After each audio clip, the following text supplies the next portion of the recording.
Beberapa hari terakhir hujan mengguyur dengan intensitas tinggi tidak hanya di satu dua tempat saja tapi hampir merata di wilayah Indonesia bagian barat dan juga wilayah Indonesia Tengah. Bahkan sampai terjadi banjir. Terkait cuaca apa yang sebenarnya sedang terjadi di Indonesia saat ini, sudah terhubung kita dengan Miming Saifuddin, Koordinator Bidang Cuaca dan Peringatan Dini BMKG. Selamat sore Pak Miming.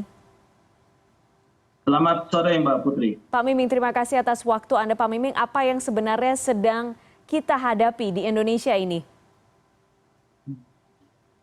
Ya, sesuai dengan rilis sebelumnya bahwa BMKG melakukan rilis potensi cuaca ekstrim sepekan ke depan ya, itu dikeluarkan tanggal 2 yang berlaku 2 Oktober hingga 8 Oktober yang berakhir hari ini.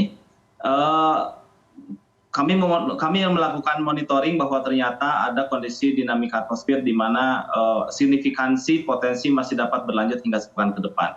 Nah, perlu diketahui bahwa saat ini di bulan Oktober menjelang November, sebagian besar wilayah Indonesia akan memasuki awal musim penghujan, termasuk untuk wilayah Sumatera, kemudian sebagian besar wilayah Jawa gitu ya. Nah, pada umumnya di bulan awal November nanti atau di akhir Oktober sebagian wilayah sudah mulai memasuki awal musim penghujan. Kemudian dalam sepekan terakhir ini dan sepekan ke depan kami memonitor bahwa terdapat peningkatan adanya aktivitas dinamika atmosfer yang bisa berdampak terhadap peningkatan curah hujan. Sehingga dalam hal ini BMKG melakukan rilis informasi potensi dampak cuaca ekstrim untuk sepekan ke depan yang diperbaharui mulai hari ini hingga sepekan ke depan. Jadi demikian Mbak Putri bahwa kondisi saat ini ada peningkatan aktivitas dinamika atmosfer yang meningkatkan potensi curah hujan di sebagian besar wilayah Indonesia. Pak Miming, berapa lama kita akan menghadapi kondisi seperti ini? Karena beberapa kali disampaikan BMKG juga sebenarnya kondisi ini hanya peralihan, tapi berapa lama ini akan terjadi? Kalau misalnya dilihat dari fakta-fakta yang ada dan data yang dimiliki BMKG. Ya, baik. Kalau secara umum bahwa kita mulai periode akhir Oktober, kemudian memasuki awal November, ini awal musim penghujan, kemudian di bulan-bulan Desember, Januari, Februari ini sudah mulai puncak musim hujan. Kewaspadaan terhadap potensi cuaca ekstrim ini harus tetap dilakukan hingga paling tidak bulan Februari, Januari, Februari sebagai puncak musim hujan. Tetapi untuk periode jangka pendek dalam sepekan ke depan, kita menangkap bahwa ada sinyal signifikansi potensi dampak untuk sepekan ke depan. Nah, kalau kami melihat memonitor perkembangan dinamika cuaca bahwa antara periode hingga tanggal 12 Oktober, ini potensi dinamika atmosfer cukup berperan signifikan terhadap peningkatan curah hujan, terutama untuk wilayah Sumatera ya, itu bagian tengah kemudian wilayah bagian selatan, termasuk juga sebagian besar wilayah Jawa dan Kalimantan, ini hingga tanggal 12 Oktober perlu diwaspadai peningkatan curah hujannya. Kemudian berlanjut di tanggal 13 hingga tanggal 15 Oktober, ini peningkatan curah hujan agak bergeser ke wilayah timur, di mana untuk wilayah Jawa Tengah, Jawa Timur, wilayah Bali dan sekitarnya ini potensi dampaknya cukup tinggi.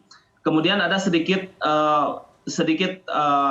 penurunan intensitas antara periode tanggal 16 hingga 18, di mana untuk wilayah Sumatera relatif potensi kondisi cuaca relatif cukup aman, kami prediksi berdasarkan data analisis hari ini.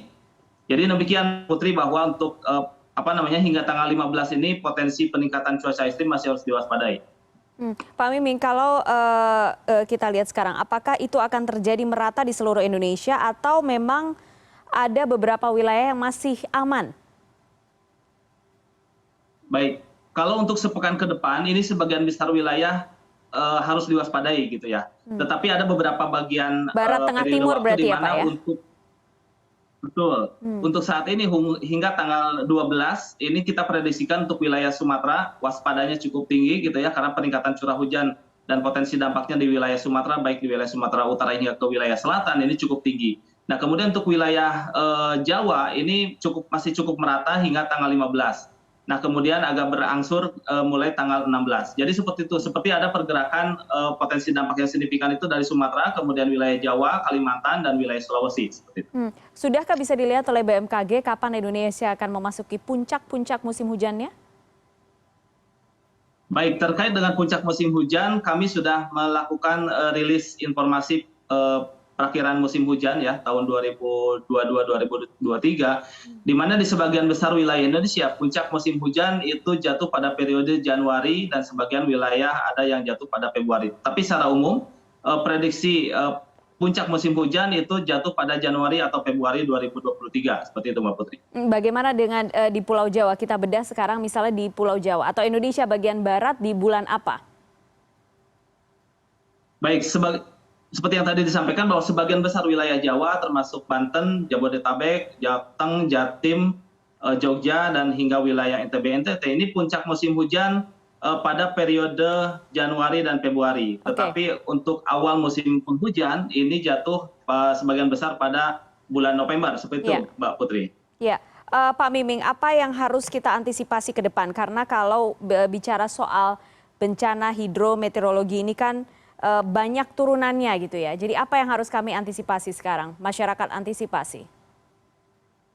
Baik, tentunya kami BMKG merekomendasikan pihak-pihak terkait yang yang terkait dengan potensi-potensi dampak cuaca ekstrim bisa atau dapat memastikan kapasitas infrastruktur dan sistem tata kelola sumber daya air di mana bisa siap untuk mengantisipasi peningkatan curah hujan karena kita akan menjelang musim penghujan gitu kan, apalagi puncak musim hujan pada periode Januari Februari nanti. Kemudian yang paling utama adalah termasuk melakukan penataan lingkungan dengan tidak membuang sampah sembarangan misalkan dari hal-hal yang kecil ke saluran air dan tidak melakukan pemotongan lereng atau penebangan pohon yang bisa yang tidak terkontrol sehingga bisa melakukan atau justru melakukan penghijauan seperti itu. Kemudian banyak juga hal-hal yang bisa dilakukan terutama terkait dengan potensi dampak bencana hidrometeorologi ya.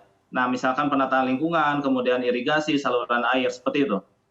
Pak Miming, terakhir apa saran Anda atau masukan Anda, apa yang harus diantisipasi untuk bidang penerbangan dan pelayaran?